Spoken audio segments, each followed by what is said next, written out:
The only people who don't want to disclose the truth are people with something to hide. Well, the schools he was going to at that time, he had to be registered as an Indonesian citizen, and he was being registered even in a Catholic school as a Muslim because he was taking Islamic instruction, which he also lied about in 2008 running for president until we got the actual records out of that school. You know, but the lies Barack Obama tells about his past are legion. So in other words, here you got this new Subud character servicing from Indonesia with Fuddy, who is the fix-it girl who goes in and deals with sanitizing the Obama birth certificate when, you know, through Perkins Coie, the White House releases a computer copy and says, here's the real deal, without showing the original documents. It's all fishy. And when you want to get original documents, like, could we please see Mr. Obama's passports, you find out that they were sanitized by none other than the private intelligence firm of John Brennan, who just happens to be head of the CIA right now, and another Islamicist. Yeah. It's bizarre. You couldn't write this stuff. Couldn't. You know, you couldn't make this stuff up. No, last night, and he said a couple of things that were really over the top, but last night when that was, you know, an opening remarks, and I thought, wow. And then, you know, he went into these other things that are clearly, you know, impossible to believe, like the United States, everyone's investing in the United States, and so those things are provably not to be true. But what I thought was interesting, and just in, like I said, chasing this story now, and you've done it for a decade, and I think I've been involved for pushing 9 years of it, and I thought, that's a twist. And well, and it's another repeated twist of many he's done. Yeah. In other words, you can find, as I say on the record, Barack Obama claiming he was born in Kenya. Oh, yeah, yeah, sure. You know, his publicist had this out advertising his books for years before he became a real public figure. And when he was coming up in politics in Chicago, he frequently said he was from Kenya, that he was, you know, and he was raised in Indonesia. You know, this Barack Obama his background is like shifting sands. I really come to the conclusion that there's direct CIA and intelligence intervention in the creation of the Barack Obama character, because it's the only explanation for the disinformation that packs his background and the inability to get supporting documentary evidence, including the grades that he got. Yeah, it's interesting. And like I always make a joke, but because I need to get a life, but now Donald Trump has jumped back into the fray. Have you seen this, Jerry? I begin to see little bits and pieces. Well, see, you know, when this Fuddy death occurred, the whole issue was so bizarre that this one woman was the only one dead on the airplane, and she played a role in the Obama cover-up of the birth certificate issue when they tried to bury this issue. And now I think enough people are onto, within a very short period of time, maybe as he's leaving office, you're going to see stories starting appearing, like appeared recently in Newsweek on the internet. And so, you know, was the country delusional to put into the highest office in the land someone who has this little experience and we knew this little about? I mean, that's the problem. And the lies continue, even on policy issues. The Washington Post is out correcting his facts last night on 8 million jobs created, saying all of it. 3 million, and sure. still 1 million behind when he came into office. I mean, you know, listening to the speech on and on, you know, the federal government needs to give Americans a raise.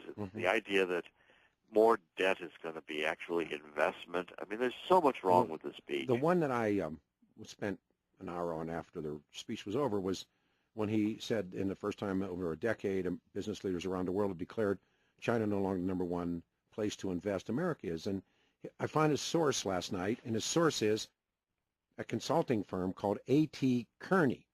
And it's a projection. It's not, like I said, I was trying to, and when you read and you do, well, you know, when you do, it's like guys saying the Broncos will beat the Seahawks. The Seahawks will beat the Broncos. Well, this A.T. Kearney guy says, well, it's going to happen. Well, and I found John Kerry, you know, in the testimony to the Senate when he was trying to convince everybody to go to war against Syria, quoting a graduate student. Oh, yeah, If well, you were a PhD, and we expose that sure. at WND. If you look at Forbes, and everybody knows, I mean, hardly anyone knows A.T. Kearney, but everybody knows Forbes.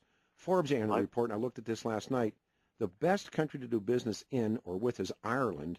The United States is ranked 14th in Forbes. Well, yeah, I mean, I know A.T. Kearney very well. A.T. Kearney is a big and reputable consulting firm, like McKinsey. I know McKinsey. I know Milken. I know Ernst and Young. I know. They do many projections. That's what this is. Of business future That's what scenarios. This is expected. Yeah. And that's like saying the Broncos will beat the Seahawks. You got to play the game. Well, in fact, the speech last night was, I think Charles Krauthammer was right in characterizing it as small ball. The objectives stated were all, we're down to wanting to raise the minimum wage. What happened to the grandiose second inaugural speech? Yeah. The fundamental transformation of America. I think, Americans are beginning to realize that this fundamental transformation of America meant what I said it did when I wrote Abomination. It's a Saul Alinsky socialist, radical left transformation of the country. And when you really get into what it means, and the amount of debt it's going to create, Amazing. The amount of deficit spending, the amount of unemployment, and the other thing that last night was, I've been writing about on WND, there's two things. One is this Trans-Pacific partnership that the Obama administration wants to jam through Congress, and the Democrats are resisting it hard, saying it's going to be a job killer. The unions have been writing a letter. There's a phone call today for news people I've been invited to at 2 o'clock in Washington. One of the major pollsters is going to release a new study on the State of the Union addressing the Trans-Pacific Partnership. And I think this new study, bipartisan study, is going to just trash the idea, as the Democrats are right now. I'm calling it the New World Order of the North American Union. Basically, Obama and Kerry have ditched NAFTA and gone to the next level without letting anybody know about it. The second thing that upset me about the speech that I covered in WND was that this whole grab for your IRAs. What's this about my IRAs? I've been warning people that, regimes that get this desperate on deficit spending, and now the Fed is easing off buying debt. They call this tapering of the quantitative easing. And here Barack Obama's eyeing getting people to put their IRAs into Treasury bills. My IRA. My IRA. Yeah, well, no, I'm sorry. It's not his. It's my IRA. My IRA. It's That's yours. No, it's called My IRA. Yeah, right. Yeah, My IRA. You're going to try to confiscate everybody's IRAs as T-bills. I was reading that projection, and somebody said, well, they're going to. And I said, no, they can't. And I said, Peter, I'm reading this inside of this. I don't know why I'm reading Asian history right now, but I'm pulled into it. And one of the themes that emerges in the middle 40s in America is it can't happen here. Right. It can't happen here. And in fact, it's happening here. Well, I have a new book on Hunting Hitler, as you know. We talked about it on the show. I've always said if Hitler knew that he could have the head of the EU and the EU central bank being run by Germany, plus a trans-Pacific and transatlantic partnership where the multinational corporations trumped sovereignty and, ruled Europe and the United States, plus the NSA, Gestapo could never read every email or listen to every, of course there weren't emails, or listen to every telephone conversation.